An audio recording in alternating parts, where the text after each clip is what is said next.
jërë ngeen jëf yéen ñi ni bàyyi xel fii ci info Actubuzz tey Sénégal am mbetteel yeewoo ak njaaxare ginnaaw bi nga xamante ni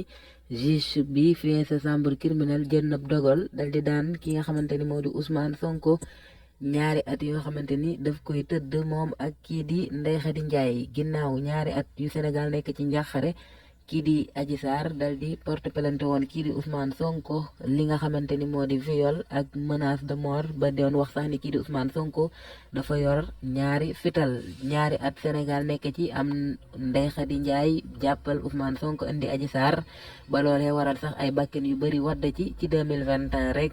fukki bakken ak ñeent ak ginnaaw bi bakken yi fi waddaat yépp itam tey jii mu mel ni tey jii ci le 1er juin atum 2023 juge bi jël na dogal ni kat viol boobee Ndeye Khady Ndiaye di wax kat kii wala boog moom Adji Sarr di wax dara amu ci waaye li nga xamante ni moom la procureur boole woon ci dossier bi muy maanaam corruption à innocent maanaam di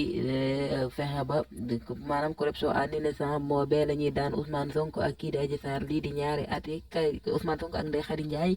ñaari ati kaso yoo xamante ni daf koy tëdd mu nekk it loo xamante ni lu jaaxal sénégalais yi la maanaam viol bi nga xamante ni daal moom la Adji Sarr topp Ousmane Sonko donte daanoon Ousmane Sonko moom Adji Sarr amu ci dëgg waaye nag li nga xamante ni moom la ci procureur booroon muy corruption à l'innocent boobee le juge bi jël dogal ni def ci daan kii di Ousmane Sonko ñaari at yu muy tëdd Ndeye Khady Ndiaye moom itam li nga xamante ni moom la ko Adji Sarr porte plainte woon maanaam Ndeye Khady Ndiaye Adji Sarr mu ngi ko porte plainte woon lii di complice maanaam li ki ko complot ak kii di Ousmane Sonko ngir ñuy defal maanaam ci viol bi nga xamante ni am na loola itam kii di procureur bi kii di wala juge bi daf ko dàq kon daal juge bi jël na dogal donte viol ak menace de mort bi dàq na ko ni amul waaye daan ñaari ñii di Ousmane Sonko ak kii di Ndeye Khady Ndiaye ñaari ati kaso yu ñuy tëdd loolee waral nag fu bari jamono ji ñuy wax mu ngi commencé di am ay yëngu-yëngu ci Sénégal ñu ngi dégg fële université Cheikh Anta Diop waaye itam cité kër góor gi fële ca Bignona ñu ngi xamal ay xibaar ne ñaari bakken wadd na fa waaye